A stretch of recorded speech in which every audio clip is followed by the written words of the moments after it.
संविधान के निर्माता डॉक्टर भीमराव अंबेडकर जी के 6 दिसंबर को महापरिनिर्वाण दिवस पर बसंत कुमार जी, जो कि पूर्व में अपर सचिव भारत सरकार और वर्तमान में भाजपा के वरिष्ठ नेता हैं, एक लेखक चिंतनकार भी हैं, उन्होंने अंबेडकर साहब के महापरिनिर्वाण दिवस पर जो है उनके महान व्यक्तित्व को याद करते हुए सोशल मीडिया में जो एक ऋषि शंभू और भगवान राम जी का एक काफ़ी विषय छिड़ा हुआ है उस पर, और अंबेडकर साहब के एक महान व्यक्तित्व पर अपने विचार व्यक्त करते हुए कहा कि डॉक्टर अंबेडकर साहब बड़े ही महान व्यक्तित्व के थे और उनके महत्वपूर्ण कार्य आज भी याद किए जाते हैं। क्या कुछ कहा, देखिए खास रिपोर्ट।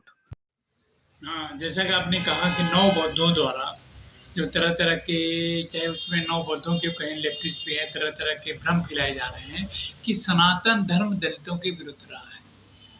आप भगवान राम के टाइम में देख लीजिए कि चाहे वो बाली रहे हों या वो माँ सबरी के जूठे बैर खाए, उस समय की वो नहीं थी। आप देख लीजिए, केवट को देख लीजिए, तो उस समय की जो सामाजिक व्यवस्था थी, व्यस्तता थी, उसमें इस तरह की व्यवस्था नहीं थी। अब एक जो लोग गलतफ़हमी लेफ्टिस्ट कहते हैं कि भई भगवान राम ने ऋषि शंभू का वध किया।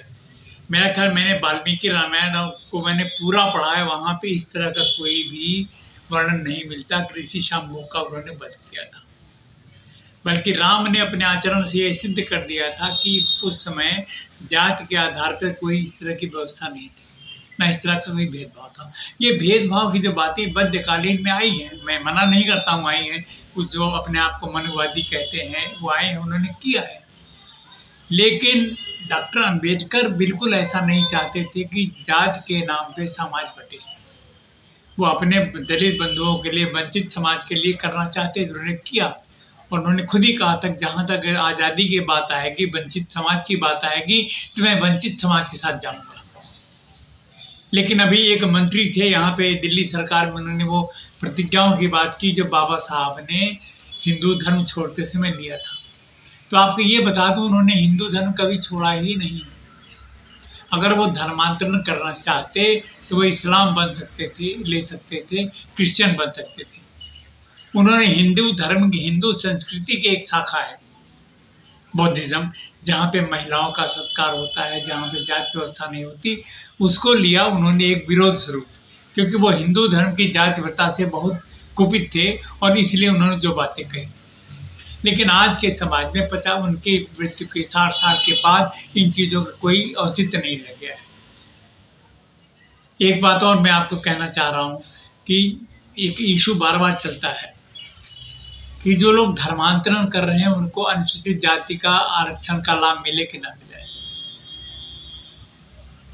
क्योंकि जब सोनिया गांधी जी, जब डॉक्टर मनमोहन सिंह प्रधानमंत्री थे, तो एक एक्ट आया था, एक बिल आया था कि जो लोग इस्लाम बन चुके हैं, जो लोग वो ईसाई बन चुके हैं, उनको अनुसूचित जाति का आरक्षण का लाभ दिया जाए। लेकिन वो गलत है, क्योंकि अनुसूचित जाति का लाभ उन्हीं लोगों को मिलना चाहिए जो हिंदू धर्म में है और जिन्होंने सदियों से शोषण सहा है।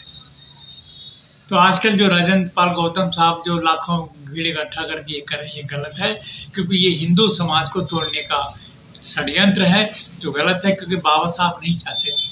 अगर आप किताब पढ़ें, वहाँ बाबा साहब क्या चाहते थे कि जब अगर भारत और पाकिस्तान का बंटवारा हो रहा है, तो वहाँ पे दलित हिंदू थे जो रुक गए, उनकी कितनी बुरी हालत हुई है। मतलब जो उनकी पॉपुलेशन 32% थे, आज मुश्किल से 7-8% रह गई है। उनको ज़बरदस्ती मुस्लिम धर्मांतरित किया गया या उनके साथ वो किया गया। उसीलिए यहाँ पे जो एक्ट आया, सिटीजन अमेंडमेंट एक्ट, वो इसीलिए था कि जो दलित और वंचित वही पाकिस्तान में, बांग्लादेश में रह गए थे, वो नागरिकता ले सकें।